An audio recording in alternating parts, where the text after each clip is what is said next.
Hi there, this is Jenny from the Sewing Palace, and today you are joining me for our demo day. I have a couple fun things to show you for some seasonal projects, some holiday stuff and some fall stuff.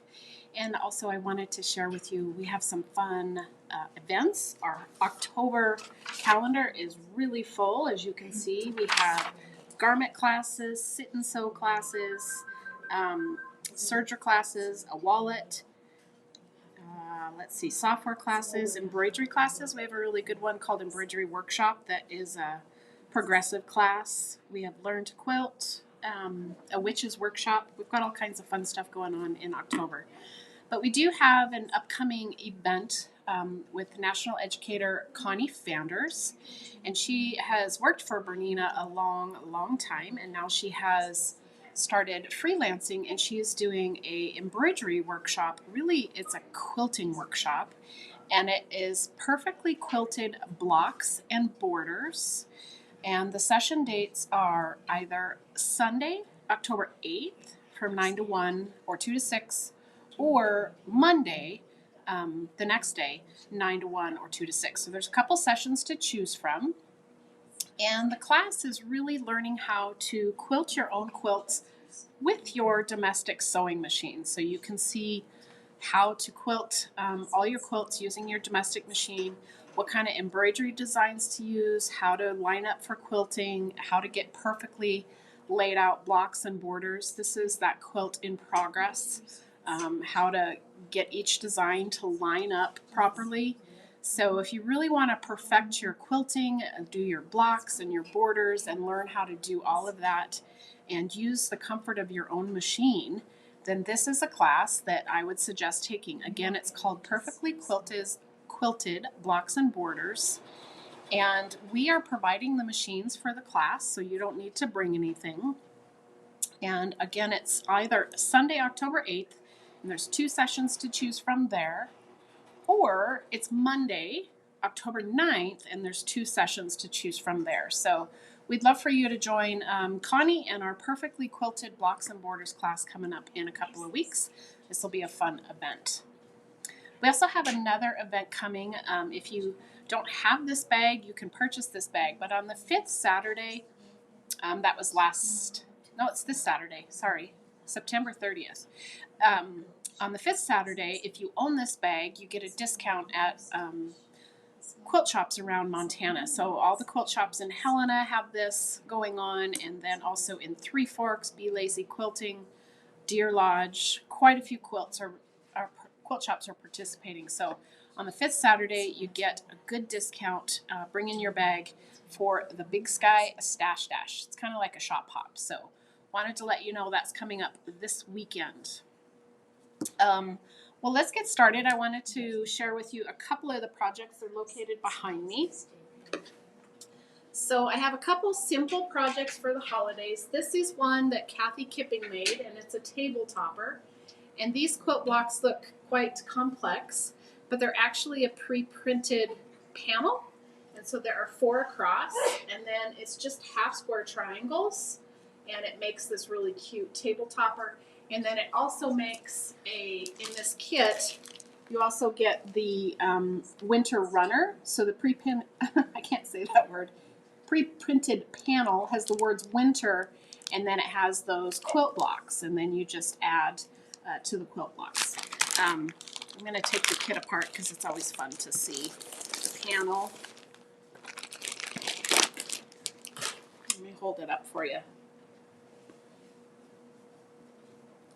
It's got a cute little border print on it too. There's the border print. Now you have to stand on your head because I had it upside down. So here is the panel. I know you can see parts of it. So you just fussy cut the letters and then those blocks, and you'll turn them into either a runner or a topper. And this is the topper. So we have that kit available. It is $85.99, and it makes 2 projects. It's called Winter Mat and Runner Kit, and it's designed by Riley Blake. I'm sorry, that's Riley Blake. So I wanted you to see that. And Kathy Kipping is making the other sample, so you gotta come check that out. And then the other one I have, let me tilt my camera just a skosh. There we go. Is this cute runner. It's a nice long runner. It's 56 inches long and it's about 18 inches wide. And it's called Starry Stockings. We have this all kitted up. And I wanted to give a shout out to Be Lazy Quilting. She has some really cute kits and samples in her shop, and she's in Three Forks, and she's the one that inspired me. So thank you, Kelly. You've got some really cute stuff in your store, and now we have some similar things, not exact, but she's got some really cute ones. Let me show you a few of the other ones. One's up above my head. I'm hoping it's not going to fall on me. I made this one kind of a farmhouse style right up here. And that's the Jolly Pillow. And then I have it in another colorway right here. Here's the Jolly Pillow in another colorway. This one's kind of fun because it uses a plaid in the border right here. So on this plaid, this is straight a grain, so we have to cut it on the bias. I'm going to show you that.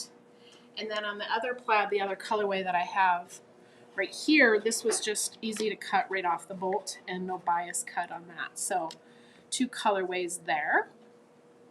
And then we also have another one. We're working on making this sample. It's called the Joy Mini. This can either be a table topper or a pillow. And then here is the Starry Stockings. Here's the Jolly Pillow. And then this one we're in the works of making as well. Again, a shout out to Carried Away Quilting for making these really great patterns. She's been wonderful to work with, and to Be Lazy Quilting for inspiring us. So let's get started. I'm going to show you a couple of techniques. Let's start with the Joy Pillow. Jolly Pillow. It's joyful, it's jolly, whatever you want it to be, but it does spell jolly. This cute little block here makes up the O, and then all the letters are pieced. Pretty small patchwork piecing, not super complicated, but I wanted to show you the quarter square triangle units so you kind of understood how that was done. These finish at 1.5 inches, so they're pretty petite. Their cut size is 2, and then their finished size is 1.5 inches. That's taking away the 1/4 inch seam allowance on all the sides there. So when you're making a quarter square triangle, what you usually do is you take your finished size, which this was 1.5 inches, and you add 1.25 inches. So that makes it 2 3/4 inches that you would cut it. The thing I like about this pattern is she had you cut them bigger and then you trim them down. So thank you to that. So she actually has you cut them at 3. And for the farmhouse colorway, which I showed you earlier, I'm going to do these two colors, this gray and black.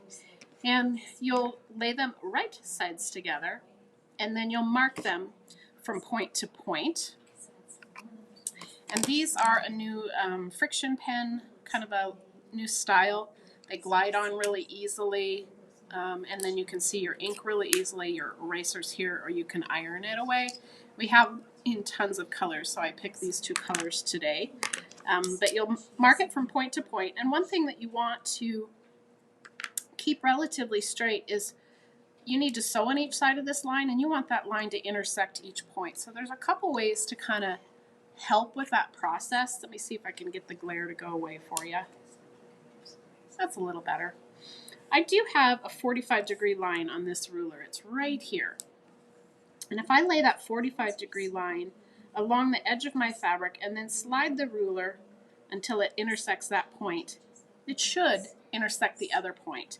This will give you a really accurate way of marking your squares so that you know that you actually have a square. If you do line that up and it intersects this point and not this point, that can also indicate that it's not cut quite exactly. So that's always good to double check using the 45-degree line. Let me show you that with a square ruler. You would slide down. Here's my 45, intersecting the point and intersecting the point. So another way to do it with the square ruler, I do like the Creative Goods rulers. They're really easy for me to see. After you've done that step, you're going to sew a 1/4 inch on each side of the line. So with your 1/4 inch presser foot, I'm not actually going to sew because I've done that ahead of class. you're just going to run that right down the edge of the line and do the same on the other side, or flip your fabric so you stay on one side. Okay, so when you're done with that, you will have created a piece that looks like this. This is actually stitched. My thread matches. I'll flip it over. You can tell I've actually sewn it. So with a quarter square, you're then going to cut it apart in 2 directions. So you're going to cut it right on the line we marked, and then we're going to cut it the other way. So I'm not going to pick up my fabric. I'm going to line up on that line, do my cut, and that's going to be between my 2 stitching lines. And then I'm going to intersect those 2 other points and go that way. So now I've yielded 4 triangles. Those triangles you then want to press towards the dark fabric. So I'm going to get my iron. I have a woolly mat here, so I'm going to scooch him in. You get a little preview of what I wanted to show you here in a minute. That's little flying geese. So this is a bias edge right along here. When you press that, you really want to just finger press it open, and don't do much stretching or pushing, because that bias edge will want to stretch and move on you. So I'm going to do the press, open it up. The other thing you can do is you can finger press it. So open it up and gently finger press that, and then kind of run your finger down that seam to flatten it. So I'm pressing that seam towards the dark. And I do need to sew this little square because I want to show you how to square up the unit when you're done. So then when you lay these right sides together, they're going to intersect. Got to find my presser foot because I do need to sew this real quick. So I'm going to intersect those points, get them nice and flat. And again, I'm sewing 1/4 inch along that bias edge. So stay tuned. Let's see how this goes. I'm going to try to sew this real quick. Hold on and bear with me.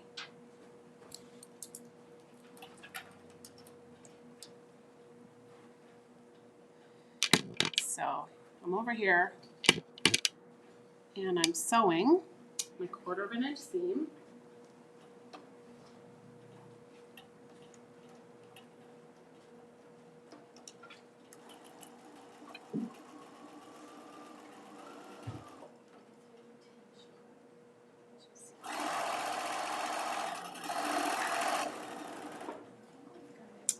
All right, I've got that sewn, and I always like to start, especially when I'm starting on a corner like that, I like to start on a little nubbins of fabric and then sew off onto that next piece. If I don't do that, frequently what will happen is that will kind of tuck down into my sewing machine. So that's my trick for sewing on a corner. Now that I have that unit, there's my 1/4 square triangle unit. I do like to press this seam open. It just seems to reduce the bulk right here. So you just got to get your finger in there and then kind of press that open. Again, that's a finger press. And then we're going to square this up to 2 inches.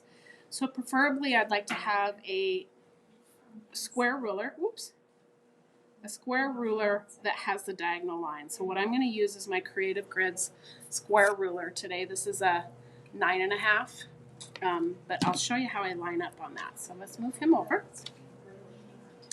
Got him pressed.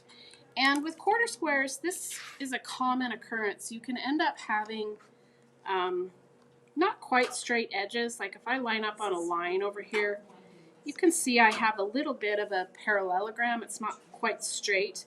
So that's why I like cutting it a little bigger and then squaring it up. Now I need to square this up to 2. So what I'm looking at is my diagonal line, and I'm going to line up my diagonal line along that seam.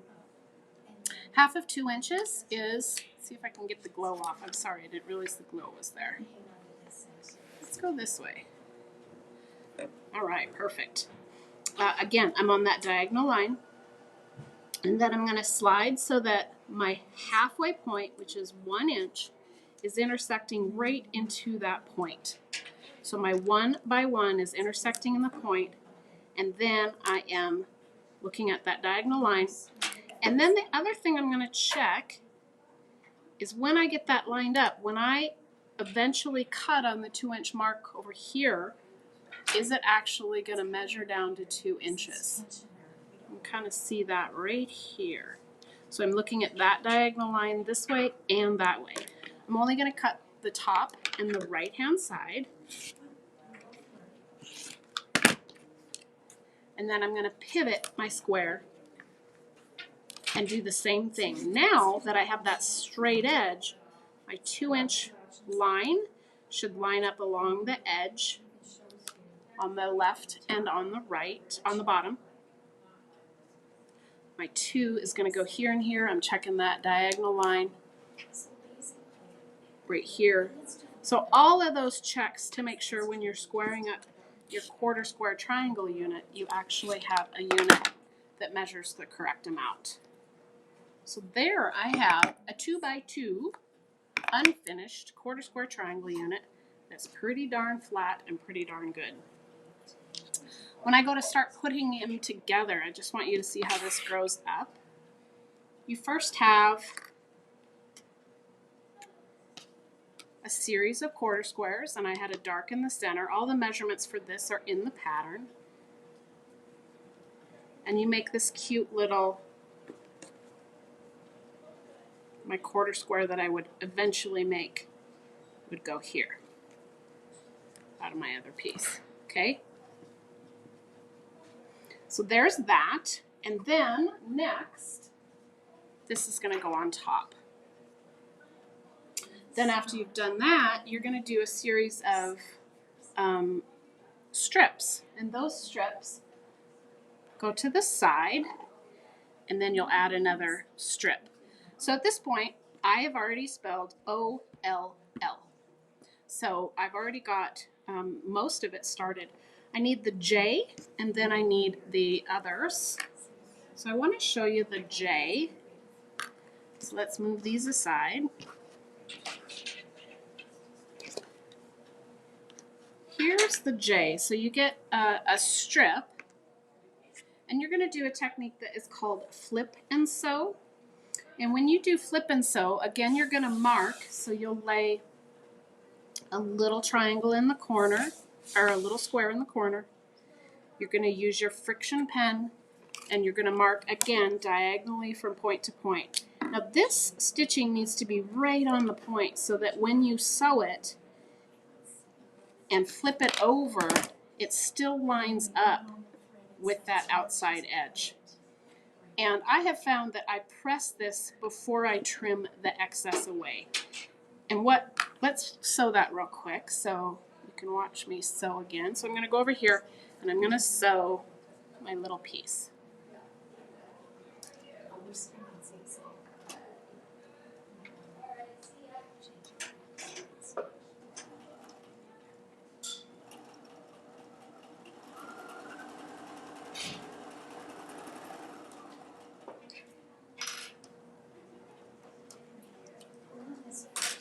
All right, let's see, how did I do? So let's go down here.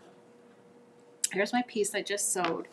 And when you flip this out, it should still line up with that edge. And if it doesn't, it means you didn't necessarily go point to point or your fabric shifted. And this isn't bad, but it does give you an indication of just a tiny, tiny bit short there, but not bad. So I'd finger press that, then press that with a hot iron, and then trim this excess away. That will yield a piece that looks like this. Then you will add a series of little squares and strips to the top and to the side. And then you'll do the same technique for a little piece for the other side of my J. This one will get marked so that it's diagonal the other direction. So I want to create a V. So I will get my friction pen, get that out, mark it, sew on the line, flip it, and you'll end up with a piece that looks like this. Once you've done that, you will add that. And there's my letter J. Pretty easy peasy, right? So I've got J, O, L, L, and Y is left. So Y is just a series of squares and strips doing the same type of flip and sew technique. So here is two strips. There's a flip and sew technique, two rectangles, flip and sew there. And then another flip and sew right there. So there is my Y for the Jolly Pillow. So pretty easy piecing. We do have these as kits here at the shop. Here is the Jolly kit. And it's $33.99. It's kind of a farmhouse style. And then of course your finished pillow of the Jolly. Okay, I do want to talk a little bit about this strip right up here because that was cut on the bias. So in the kit we've given a little extra fabric. You actually have a really large square, and when you cut that, you would be cutting strips in the 45-degree direction. And there's a drawing in your kit that shows you how to get those strips. Okay, this is another time that you're going to be using the 45-degree line on your ruler. And since I have such a big piece of fabric here, I would need a larger ruler. But to get that angle, I would use that 45-degree line. It's on my ruler right here. It's kind of hard to see them. And that angle gets started by lining that up and cutting.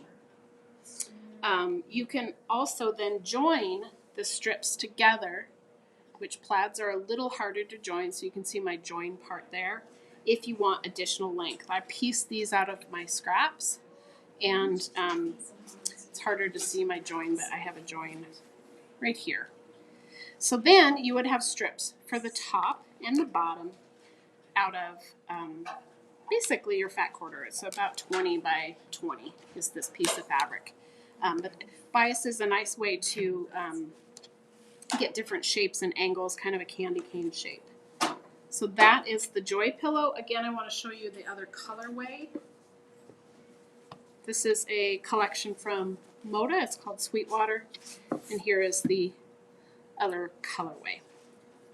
All right, one more technique I wanted to show you, which is on the Starry Stocking.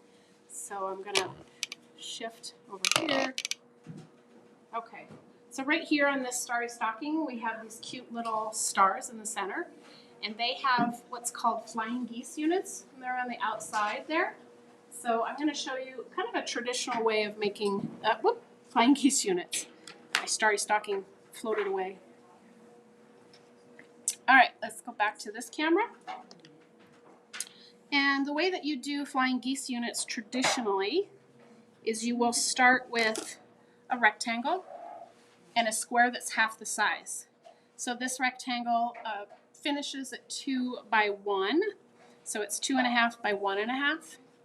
And then this will finish at 1, so that's 1.5. Those are cut size versus finished. The first step is you're going to lay it down, right sides together, and you're going to mark a line again from point to point. I would use that 45-degree line on your ruler. Here's my 45. Let's zoom in so you can kind of see that. There's my 45. Check that I'm intersecting this point and that point. And you're going to sew directly on this line, which through the magic of television, that's already done for us. Ta-da! So that's been stitched. Again, when you flip this out, don't trim this away just yet. When you flip that out, you can kind of see if you're right on the line. If you zoom in real close on this, I'm just out a tiny bit. It's definitely going to be compensated in my seam allowance, so it's not a big deal.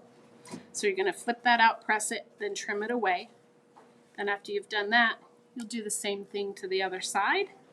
Flip it out, press it, and then trim it away, and then you'll yield one of these flying geese units. So those will live in your project. Here is one of those cute little stockings. We quilted this on our Bernina Q24 and did cute little snowflakes. You can kind of see the snowflakes. So this would live right here when it goes into the stocking.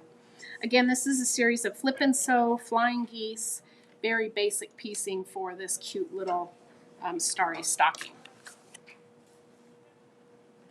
We do have this one kitted as well. Here is the kit. And here is all the fabrics. This is your background fabric. It's so cute. It's called Twinkle, and it's got little Christmassy colored stars in it. So there is that kit. And then I'll just show you this last one. This is called the Joy Mini. So this one finishes 18 by 18. It could be a pillow or a table topper. Sorry about the glare. Cute little carried away quilting. And then this kit includes all of your binding, your background, and all of your little squares to make the whole project, and it's $32.99. So that's the Joy Mini. And we have another seasonal one coming. That's this guy right here. So this is called the Dreamy Pumpkin. And this one I'm going to make hopefully this weekend. A cute little pillow, more of a horizontal style pillow that goes this direction. All right. Well, I want to thank you for joining me. I'll raise up that camera a little bit so you can see my face. For the Jolly Pillow and learning tips and techniques. Again, don't forget to check out our calendar. We have a really full October calendar. November and December is getting filled up as we go. And thanks for joining me on learning all about the starry stockings, the Joy Mini, and those cute little dreamy pumpkins. Have a great rest of your day. And this was Demo Day. It'll be on the 4th Tuesday of every month. You get to see a demonstration and see what's new and what kind of techniques you want to learn. So take care. Bye-bye.